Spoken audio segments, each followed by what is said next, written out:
Hello friends, welcome back to my YouTube channel education arena. मैं प्रिंस द्विवेदी अपनी अगली video के साथ आपके सामने हूं। और जैसा कि आप जानते हैं कि हम क्लास 10th की सोशल स्टडीज़ की पहली बुक कंटेम्प्रेरी इंडिया का पहला चैप्टर कर रहे हैं, ठीक है, जिसका नाम रिसोर्सेज एंड इट्स डेवलपमेंट है। तो पिछली वीडियोज़ हमने अपलोड कर दी थी, तो आज हम स्टार्ट करने वाले हैं इस टॉपिक से, जो कि है सोशल एज अ रिसोर्स है, ठीक है। तो अगर आपने पिछली वीडियोस नहीं देखी है तो लिंक डिस्क्रिप्शन में दिया है, या फिर आप हमारे चैनल के प्लेलिस्ट में जाके कंटेम्प्रेरी इंडिया करके क्लास 10 चैप्टर फर्स्ट का दिया हुआ है, आप वहाँ से पार्ट वाइज पार्ट देख सकते हो। और तो चलिए आज हम वीडियो को स्टार्ट कर लेते हैं। But if you are new in our channel, please subscribe channel to get this type of videos which will helpful for you in your studies, and don't forget to like and share it between your friends. So let's start the video. तो दोस्तों कि जैसा कि पहले जानते हैं आप कि हम ये चैप्टर पढ़ रहे हैं और पिछले 3 वीडियोस हमने अपलोड कर दिया है, वहाँ से आप देख सकते हो। और इस चैप्टर में सिर्फ बताया गया रिसोर्स और डेवलपमेंट की, कि क्या रिसोर्सेज है, उसका डेवलपमेंट कैसे होना चाहिए, ठीक है। तो आज का जो हमारा टॉपिक है वो है सॉयल एज अ रिसोर्स। मतलब सॉयल मतलब क्या होता है? मिट्टी, ठीक है। तो मिट्टी भी एक टाइप की हमारी रिसोर्स होती है और बहुत इंपॉर्टेंट रिसोर्स होती है, तो ये आपको जानना पड़ेगा, ठीक है। तो जैसा कि मैं आपको बता दूं कि जो सॉयल होता है वो most important renewable natural resource होता है, ठीक है। अब आपको पता है कि रिन्यूएबल क्या होता है, तो ये टाइप ऑफ रिसोर्सेज होते हैं, तो ये मैंने पिछली वीडियोस में भी समझाया था, यहाँ पे समझाने की जरूरत नहीं है, ठीक है।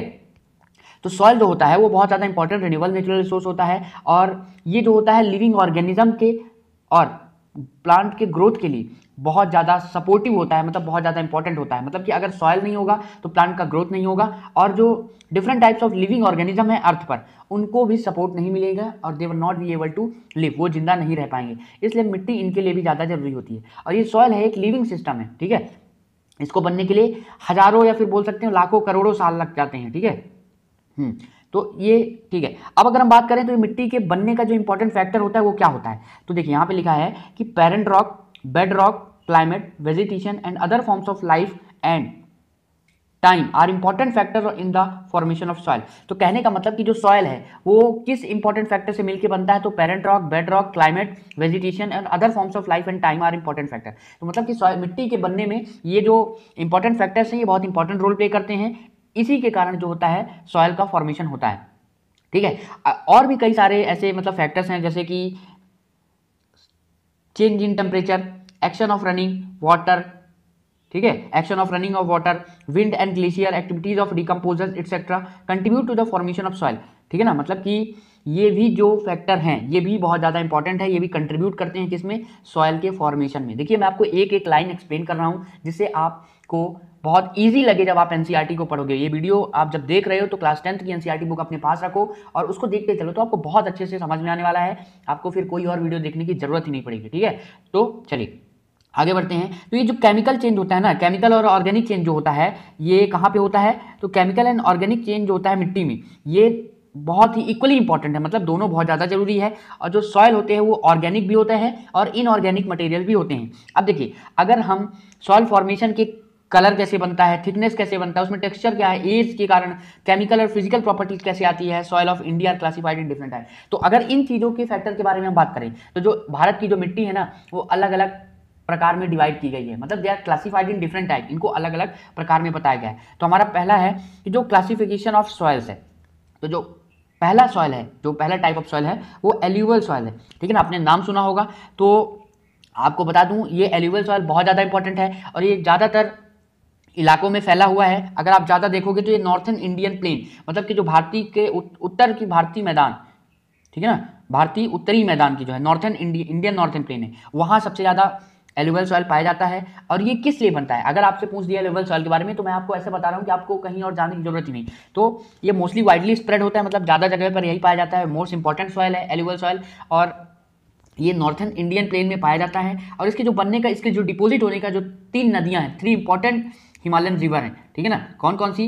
The Indus, the Ganga and the Brahmaputra, ठीक है ना। यहाँ देखिए लिखा है these have been deposited by 3 important Himalayan river, Ganga, Indus and the Brahmaputra. मतलब ये जो हिमालय से निकलती हैं ये जो रिवर, ये एल्यूवियल सॉइल को फॉर्मेट करने में इंपॉर्टेंट रोल प्ले करती हैं, ठीक है। अब देखिए ये जो सॉइल होती है एल्यूवियल सॉइल, ये एक नैरो कॉरिडोर के जरिए गुजरात से लेकर राजस्थान के बीच में फैली हुई है। ठीक है, अब जो एलुवियल सॉइल है ये जो ईस्टर्न कोस्टल प्लेन है, ईस्टर्न कोस्टल प्लेन मतलब कि जो कोस्टल प्लेन मतलब होता है समुद्र से तट, समुद्र के तट वाले इलाके, जो मतलब जो इलाका समुद्र से जुड़ा हुआ है। ठीक है ना, तो eastern coastal plain, east side में जो कोस्टल प्लेन है जैसे कि महानदी हो गया, डेल्टा महानदी का, गोदावरी का, कृष्णा का और कावेरी का, यहाँ भी आपको ये एलुवियल सॉइल देखने को मिल जाएगी। क्लियर है, चलिए अब आगे बढ़ते हैं। आगे क्या दिया है कि एलुवियल सॉइल जो होता है, एलुवियल सॉइल में मतलब डिफरेंट प्रोपोर्शन में सैंड पाया जाता है, सिल्ट भी होता है और क्ले भी पाया जाता है, मतलब कि सैंड, सिल्ट और क्ले एक वेरियस प्रोपोर्शन में रहता है। ठीक है, अब देखो, अब बात आती है कि ये जो एलुवियल सॉइल है इसको एज, अगर हम साइज से हट के बात करें तो इसको अकॉर्डिंग टू एज के भी बेसिस पर डिवाइड किया है। देखिए यहाँ लिखा है according to as alluvial soil can be classified as old alluvial. एक तो ओल्ड एलुवियल होती है, ये किस बेसिस पे होती है, एज के बेसिस पे होती है। ओल्ड एलुवियल को जिसको आप बांगर बोलते हो, और जो न्यू एलुवियल होती है जिसको आप खादर बोलते हो। ठीक है, तो एज के बेसिस पे जो एलुवियल सॉइल होती है वो दो प्रकार की होती है, आपको पता होनी चाहिए, बांगर और खादर। ठीक है, तो ये जो बांगर होते हैं इसमें मतलब ज़्यादातर क्या होता है, कंकड़ होते हैं, जो आपको कंकड़ नहीं मिलते, कंकड़ पत्थर तो जानते ही होगे आप, तो उस टाइप के ज़्यादा इसमें पार्टिकल होते हैं। और जो खादर होता है ये बहुत ज़्यादा फर्टाइल होती है, मतलब सबसे ज़्यादा उपजाऊ होती है। अगर आप यहाँ खेती करते हो, एग्रीकल्चर करते हो तो बहुत ज़्यादा फायदा होगा आपको। ठीक है ना, इसीलिए ये बांगर जो होती है ये सबसे ज़्यादा फर्टाइल होती है, ध्यान रखिएगा। ठीक है, जो ये इसीलिए एलुवियल सॉइल को भी बहुत फर्टाइल माना गया क्योंकि बांगर तो इसी का पार्ट है ना। ठीक है, अब ये जो सॉइल होता है ये इसमें भी एडिकेट प्रोपोर्शन में क्या होता है, पोटैश होता है, पोटेशियम जिसको बोलते हो, फॉस्फोरिक एसिड होता है और लाइम होता है, जिसके कारण अगर इस इलाके में हम शुगर केन की खेती करें, एग्रीकल्चर करें, शुगर केन, गन्ना, पैडी जिसको आप धान बोलते हो, वीट, गेहूं या फिर अदर सीरियल्स या फिर पल्सेस क्रॉप्स, तो यहाँ पे एग्रीकल्चर इन चीज़ों का बहुत होगा। तो ध्यान रखिएगा, शुगर केन, पैडी, वीट और अदर सीरियल्स और पल्सेस क्रॉप्स के लिए, पल्स क्रॉप्स के लिए लाइम, फॉस्फोरिक एसिड और पोटेशियम का होना जरूरी है। ठीक है, अगर ये potassium, phosphoric acid, lime present है तो आप समझ जाइएगा कि यहाँ शुगर केन, पेडी, वीट और pulses type of crops agriculture किया जा सकता है। ठीक है, अब देखिए इसकी बहुत ज़्यादा फर्टिलिटी होने के कारण ये जो रीजन है यहाँ पे ज़्यादा इंटेंसिव कल्टिवेटेड होता है और डेंसली पॉपुलेटेड होता है। आपको ये तो ऑब्वियस सी बात है, आपको पढ़ के ही पता चल गया होगा कि जहाँ खेती ज़्यादा होगी वहीं क्या होगा, वहीं ज़्यादा लोग एग्रीकल्चर करेंगे, कल्टिवेशन करेंगे। ठीक है, और वहीं ज़्यादा लोग डेंसली पॉपुलेटेड भी होंगे, मतलब कि देखो गाँव में क्या होता है, खेती होती है तो गांव में भी तो बहुत ज़्यादा लोग रहते हैं ना, मतलब जहाँ खेती होगी वहीं सबसे ज़्यादा लोग बसेंगे। क्यों, क्योंकि उनको खेती ही करना है। आपको पता होगा कि इंडिया की जो पॉपुलेशन है अगर हम बात करें तो 75 या 85% डिपेंडेंस है एग्रीकल्चर पर। ठीक है, चलिए आगे बढ़ते हैं। और जो ड्रायर एरियाज होते हैं वहाँ पे मोर एल्कलाइन होता है और can be productive after proper treatment and irrigation. तो ज़्यादा मतलब उसमें एल्कलाइन होता है, ड्रायर एरियाज में सूखा जहाँ होता है तो उसको प्रोडक्टिव बनाया जा सकता है एक प्रॉपर ट्रीटमेंट और इरिगेशन के बाद। ठीक है, तो दोस्तों चलिए बात कर लेते हैं ब्लैक सॉइल की। पहला हमने पढ़ लिया एलुवियल सॉइल, अब ब्लैक सॉइल। तो देखिए ब्लैक सॉइल को हम रेग्यूर सॉइल भी बोल सकते हैं। ठीक है ना, मतलब ब्लैक सॉइल को रेग्यूर सॉइल के नाम से भी जाना जाता है। और ये जो ब्लैक सॉइल होती है बहुत मतलब ज़्यादा इंपॉर्टेंट होती है ग्रोइंग कॉटन के लिए। अगर आपको कॉटन की खेती करती है, कॉटन कल्टिवेशन करना है तो जहाँ पे ब्लैक सॉइल हो वहीं पे करें, बहुत अच्छा होगा। ठीक है, इसीलिए इसको ब्लैक कॉटन सॉइल भी बोला जाता है। ठीक है, अब देखिए अब ब्लैक सॉइल के फॉर्मेशन में कौन से इंपॉर्टेंट फैक्टर हैं, तो पेरेंट रॉक के साथ साथ, ठीक है, क्लाइमेटिक कंडीशन बहुत ज़्यादा इंपॉर्टेंट फैक्टर हैं for the formation of black soil. ठीक है ना, मतलब कि ब्लैक सॉइल अगर कहीं पे ब्लैक सॉइल पाई जाती है, उसका फॉर्मेशन होता है, तो मतलब वहाँ पेरेंट रॉक और क्लाइमेटिक कंडीशन बहुत इंपॉर्टेंट रोल प्ले किया है, तब ब्लैक सॉइल बनी है। ठीक है, और ये बसाल्ट रीजन में जैसे कि नॉर्थ वेस्ट के डेक्कन प्लेटू में, ठीक है, ये फैले होते हैं और भी मतलब कि ये कवर करते हैं, जैसे कौन कौन से इलाके ये कवर करते हैं, प्लेटू ऑफ महाराष्ट्र का प्लेटू, सौराष्ट्र का, मालवा, मध्य प्रदेश एंड छत्तीसगढ़, और साउथ ईस्ट के डायरेक्शन में भी ये फैला हुआ है जैसे कि गोदावरी और कृष्णा वैली में भी। क्लियर है, तो ये हो गया अपना। आप देखो ये आप अगर मैप देख रहे हो तो यहाँ पे देख लो ग्रीन जो है फॉरेस्ट एंड माउंटेनियस रीजन है। तो देखो मतलब आपको फॉरेस्ट और माउंटेनियस रीजन सिर्फ इधर दिखेगा, हिमालय साइड, मतलब north side, Jammu and Kashmir side. ठीक है, फिर देखो ये एलुवियल सॉइल, एलुवियल सॉइल देखो मैंने आपको जो बताया था कि कोस्टल प्लेन में, समुद्र के किनारे किनारे, यहाँ पे देखो आपको समुद्र के किनारे किनारे दिख रहा होगा ये वाले। ठीक है ना, तो कोस्टल प्लेन में पाए जा रहे हैं। ठीक है, और कुछ जगह यहाँ भी पाए जाते हैं, देखो नॉर्थ इंडियन प्लेन, ये होता है नॉर्थ इंडियन प्लेन, ये नॉर्थ इंडियन प्लेन है, तो यहाँ भी देखने को आपको एलुवियल सॉइल मिल रहा है। ठीक है, अब देखो ब्लैक सॉइल की बात करें तो ये ब्लैक सॉइल है। देखो ये महाराष्ट्र का प्लेटू, यहाँ महाराष्ट्र है पता है आपको, मध्य प्रदेश, मालवा, डेक्कन प्लेटू, ठीक है ना, यहाँ भी आपको सब मिल जाएगा देखने को। ठीक है, तो ये आप देख सकते हो। फिर आगे लेफ्ट राइट साइड आगे हम पढ़ेंगे। ठीक है, ठीक है। अब ये जो ब्लैक सॉइल होता है ना, इसमें फॉस्फोरिक कंटेंट बहुत कम होता है, तो फॉस्फोरिक होता है वो बहुत कम होता है, इसीलिए जब गर्मियों में इसमें दरारें आ जाती हैं, आपको यहाँ पे दिख रहा होगा, यहाँ पे जब हमने पढ़ा था, ये देखो, ठीक है ना। आपको जब इस प्रकार की मिट्टी देखने को मिले तो आप समझ जाना कि वो क्या है, ब्लैक सॉइल है, ठीक है। क्योंकि यहाँ पे जब गर्मियों में जब इसको ज़्यादा पानी नहीं मिलता ना, they develop a deep cracks, यहाँ पे एक डीप क्रैक्स हो जाते हैं, दरारें आने लगती हैं ड्यूरिंग हॉट वेदर, गर्मियों में, ठीक है। जिससे क्या मदद करता है, एक प्रॉपर एरिएशन होता है सॉइल का, ठीक है। अब ये जो सॉइल होता है स्टिकी होती है, कब होती है, when wet and difficult to work on unless tight. अब जब ये गीली होती है तो ये स्टिकी बन जाती है और यहाँ पे काम करना मतलब कठिन हो जाता है, जब तक कि क्या होता है, जब तक कि फर्स्ट शावर और during the pre monsoon period, जो पहली बरसात नहीं होती, मानसून के पहले वाली बरसात, ठीक है, जब तक बरसात नहीं होती तो वहाँ पे बहुत डिफिकल्ट होता है काम करना, ठीक है। तो चलिए अब हम आगे पढ़ लेते हैं red and yellow soil. Yellow soil में क्या बोलते हैं, बहुत छोटा सा देख लेते हैं कि ये क्रिस्टलाइन इग्नियस रॉक में पाए जाते हैं, ठीक है ना। इनका जो डेवलप होता है रेड और येलो सॉइल, ये क्रिस्टलाइन इग्नियस रॉक में होते हैं, ठीक है। और जहाँ पे लो रेनफॉल होती है, मतलब जहाँ बरसात कम होती है, जैसे कि इन द ईस्टर्न और southern part of the Deccan प्लेटू में, ईस्टर्न और साउथर्न पार्ट ऑफ डेक्कन प्लेटू में ये ज़्यादा पाए जाते हैं, रेड एंड येलो सॉइल। अब देखो रेड एंड येलो सॉइल मैंने आपको इस मैप में दिखाया था, देखो रेड एंड येलो सॉइल, ये है रेड और येलो सॉइल, मतलब रेड साइड वाले। तो अब देखो कहाँ कहाँ पाए जाते हैं, ठीक है। ये देखो यहाँ रेड और येलो सॉइल, ये भी इधर साइड नॉर्थ ईस्टर्न रीजन में भी पाए जाते हैं, आप देख सकते हो, यहाँ भी नॉर्थ ईस्टर्न रीजन में, ठीक है। तो ये रेड और येलो ब्लैक सॉइल है, sorry red and yellow soil है, ब्लैक नहीं है, ब्लैक तो हमने पढ़ लिया, ठीक है। तो ये सब चीज़ देखो, आप साउथ में भी पाया जा रहा है, ठीक है। आप यहाँ देखोगे डेक्कन प्लेटू के साउथ ईस्टर्न ईस्टर्न में पाया जा रहा है, ठीक है। तो आप यहाँ से मैप से देख सकते हो, मैंने आइडिया दे दिया है आपको, ठीक है। हाँ, तो हम यहाँ थे, रेड एंड सॉइल में बता दिया मैंने आपको कहाँ पाया जाता है। अभी येलो और ये रेड सॉइल होते हैं, ये कहाँ पाए जाते हैं, parts of Orissa, Chhattisgarh, southern part of the middle Ganga plain and along the predominant zone of the western Ghats, ठीक है। वेस्टर्न घाट जो होता है, वेस्टर्न घाट आपको पता है ना, अभी आप ज्योग्राफी नहीं पढ़ी, ये है वेस्टर्न घाट, ये वाला, ये वेस्टर्न घाट, यहाँ पे माउंटेन है, ये वेस्टर्न घाट है और यहाँ पे एक ईस्टर्न घाट है, ठीक है ना, ऐसे करके, ठीक है। इसी के कारण ही मानसून आता है भारत में, आप जब ज्योग्राफी आगे पढ़ोगे तो आपको समझ में आएगा, ठीक है। चलिए अब ये जो बात आती है कि ये रेड और येलो सॉइल क्यों बोला जाता है, तो ये सॉइल येलो रेडिश कलर में हो जाता है due to diffusion of iron in crystalline and metamorphic rock, ठीक है। डिफ्यूजन ऑफ आयरन के डिफ्यूजन के कारण और मेटामॉर्फिक रॉक और क्रिस्टलाइन के कारण ये क्या बन जाता है, रेड में बन जाता है। और जब यहाँ पे ज़्यादा बारिश होती है, हाइड्रेटेड फॉर्म होता है, तो फिर ये येलो में चेंज हो जाता है। आप देखते हो ना कि जब थोड़ा बारिश होने लगती है बरसात के सीजन में, थोड़ा मिट्टी जो होती है येलो टाइप की होने लगती है ना, तो वो होता है येलो।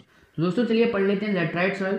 तो लेटराइट सॉइल जो है वो लैटिन वर्ड के लेटर वर्ड से आई है, ठीक है, जिसका मतलब ब्रिक होता है। अब आपको पता है कि ब्रिक को हिंदी में क्या बोलते हैं, ईंट। ईंट कैसी होता है, थोड़ा हार्ड होती है, ठीक है, वो फर्टाइल नहीं होती है, वहाँ पर खेती नहीं की जा सकती, ठीक है।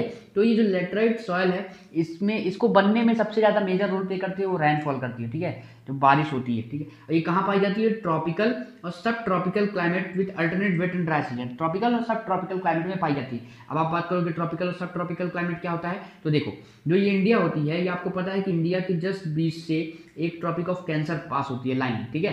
तो ये नीचे वाला जो एरिया हो जाएगा वो ट्रॉपिकल हो जाएगा और ऊपर वाला सब ट्रॉपिकल हो जाएगा। क्लियर है यहाँ तक, चलिए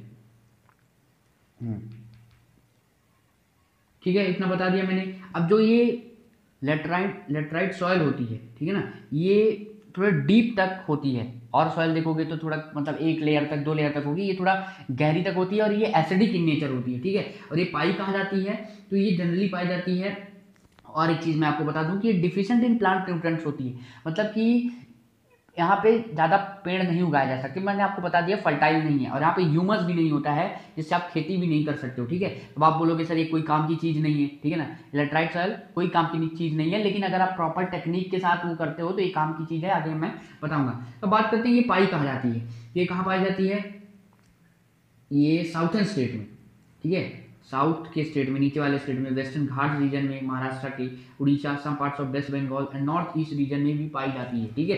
देखिए अगर इसको आप प्रॉपर मतलब टेक्नोलॉजी का यूज़ करके या फिर आप कुछ भी यूज़ करके करते हो for adopting a appropriate soil conservation, ठीक है, techniques particularly in the hilly areas of Karnataka, Kerala and Tamil Nadu, the soil is very useful for which purpose, for the growing tea and coffee। मतलब कि अगर आप एक अच्छी technique का use करते हो, तो जैसे हिली एरियाज है कर्नाटका के, केरला के, तमिलनाडु के, तो यहाँ पे ये फिर बहुत इंपॉर्टेंट हो जाती है सॉइल, किसके लिए, टी, चाय के खेती के लिए और कॉफ़ी के, मतलब इस इलाके में लेटराइट सॉइल में टी और कॉफ़ी का कल्टीवेशन किया जा सकता है, ठीक है। तो रेड लेटराइट सॉइल है तमिलनाडु में और आंध्र प्रदेश में, ये केरला में, ये बहुत ज़्यादा सुटेबल है for crops like cashew nuts. ठीक है, आप यहाँ पे देखो ये पिक्चर देख लो अपने बुक में भी। तो ये ड्यू टू लीचिंग के कारण होती है। लीचिंग क्या होता है, तो देखो जैसे बारिश होती है तो जो ऊपर की परत होती है वो पानी के साथ बह जाती है। ठीक है, तो जो बचता है, जैसे देखो यहाँ पे किनारे में आप देखो यहाँ पे ऐसा आ जाता है ना, हार्ड सरफेस हो जाता है, तो ये लेटराइट सॉइल होती है। क्लियर है यहाँ तक? यहाँ पे बहुत कम पेड़ देखने को मिलेंगे आपके। ठीक है, अब आप बात आती है एरिड सॉइल की, बात करते हैं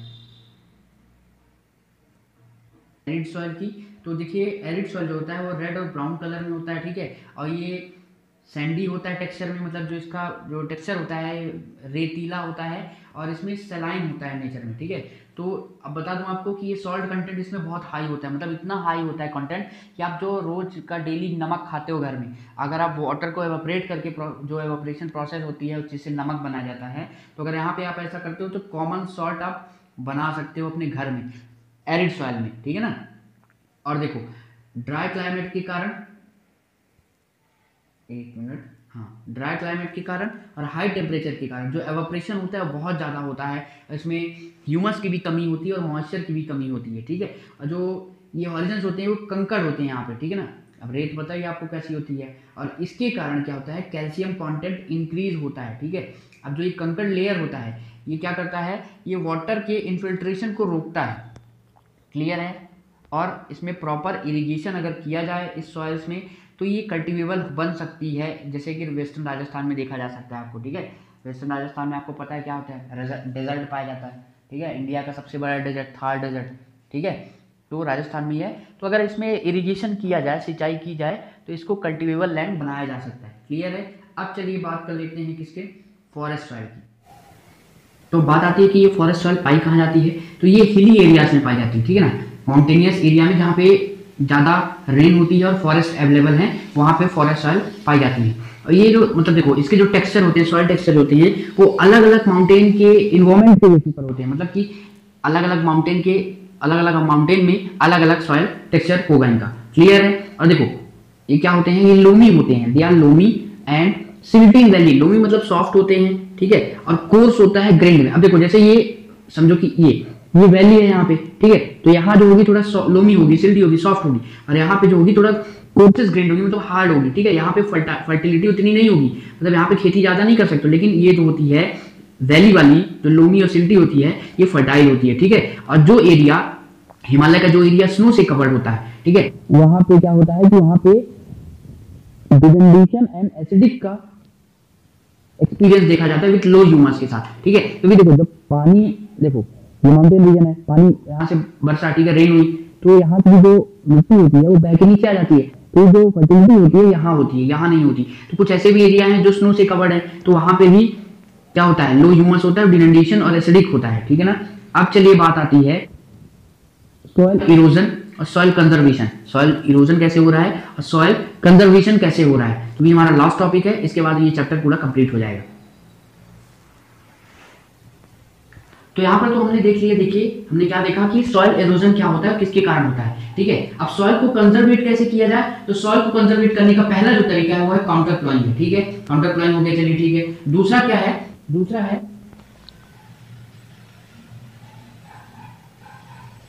टेरेस फार्मिंग। ठीक है ना, पहला हो गया काउंटर प्लॉइंग, दूसरा टेरेस फार्मिंग, तीसरा हो गया हमारा स्ट्रिप क्रॉपिंग। ठीक है, आप इसकी डिफिनेशन देख सकते हो आराम से। चौथा हो गया शेल्टर बेल्ट। तो ये ऐसी चीजें हैं जिसको आप करके जो सॉइल का इरोजन है उसको कंजर्व कर सकते हो, बचा सकते हो। ठीक है, तो दोस्तों ये हमारा चैप्टर आज यहाँ से खत्म होता है। अब बहुत जल्द आपको हम नेक्स्ट चैप्टर अपलोड कर देंगे। आप ऐसे ही हमारे साथ बने रहिए, अपने सारे दोस्तों को हमारी वीडियो शेयर करिए। और आपको ये चैप्टर पढ़ने में कितना टाइम लगा और मजा आया कि नहीं आया कमेंट बॉक्स में जरूर बताएं। चलिए धन्यवाद।